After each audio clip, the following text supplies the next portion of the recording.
So hello guys, welcome back to our YouTube channel Karthik Lifestyle. Name me Karthik. Welcome back to another devotional video and mystery video. So చివరి వరకు చూడండి, ఎక్కడ skip చేయొద్దు. చూసిన వెంటనే like చేయండి, share చేయండి, కామెంట్ చేయండి. మన Karthik life style channel subscribe చేసుకోండి, బెల్ ఐకాన్ క్లిక్ చేసి ఆలో పెట్టుకోండి. ఇంకా లేట్ చేయకుండా మనం అయితే వీడియోలోకి వెళ్ళిపోతాం. Let's go.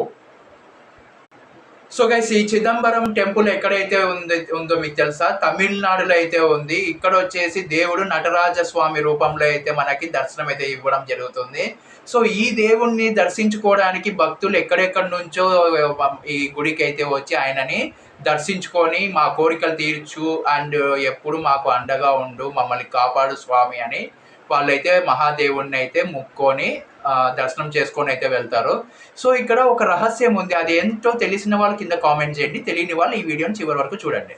సో ఇక్కడ వచ్చేసి దేవుడు ఎంత పవర్ఫుల్ అంటే మనకు ఏది కోరుకున్నా కూడా జరుగుతుంది కోరికలు. అండ్ అలాగే ఇక్కడ ఉండే రహస్యం ఏంటంటే ఇక్కడ మనకు లింగం అయితే మనకు కనపడదు. సో ఆ లింగం ఉండే ప్లేస్లో మనకైతే బిల్వపత్రాలు అయితే ఉండే హారం ఒకటే కనిపిస్తుంది, కానీ మనకైతే లింగం మాత్రం కనిపించదు. అదేంటో చెప్తాను, చివరి వరకు చూడండి. సో ఇది వచ్చేసి పంచభూతాలలో ఇది ఆకాశ స్థలం అని అయితే పిలుస్తారు. సో ఇక్కడ వచ్చేసి మనకి ఇక్కడ చిత అంటే జ్ఞానం, అంబరం అంటే ఆకాశం, దానివల్ల మనకైతే చిదంబరం అని అయితే వచ్చింది.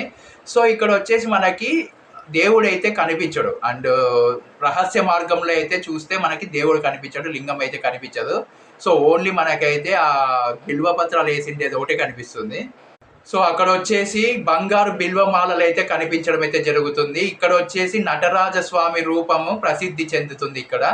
సో అంటే దేవుడికి, శివుడికి ఆడడం అంటే చాలా ఇష్టం కదా, ఆట అక్కడ నుంచే మనకి ఆ డ్యాన్స్ అనేది ఆయన నుంచే మనకు ఆవిర్భవించింది. కాబట్టి మనకు ఈ దేవుడు వచ్చేసి అన్ని టెంపుల్స్ కన్నా ఈ టెంపుల్ మాత్రం చాలా అంటే చాలా రహస్యం అయితే ఉంది. శూన్యమే పరమాత్మ స్వరూపం అని ఇక్కడ తెలియజేస్తుంది మనకి. సో అక్కడ వచ్చేసి లింగం అయితే మనకు కనపడదు, బంగారు బిల్వమాలలు అయితే అక్కడ కనిపించడం జరుగుతుంది. సో అందుకే ఇలాగైతే అదే రహస్యం అంటే చిదంబర రహస్యం. ఎందుకు కనిపించదు ఏంటి అనేది ఇప్పటికీ మిస్టరీగానే ఉంది. ఎవరు దీన్ని క్రాక్ చేయలేకపోయారు. ఏంటి ఏమనేది ఎవరైనా తెలిస్తే దీని గురించి కింద కామెంట్ చేయండి. సో తెర వెనక ఉన్న రహస్యమే చిదంబర రహస్యం అని అయితే పిలిచడం జరుగుతుంది. సో ప్రత్యేక పూజలు జరిగినప్పుడు మనకి ఆ తెర అనేది తీసేస్తారు, అప్పుడే మనమైతే దర్శనం చేసుకోవచ్చు.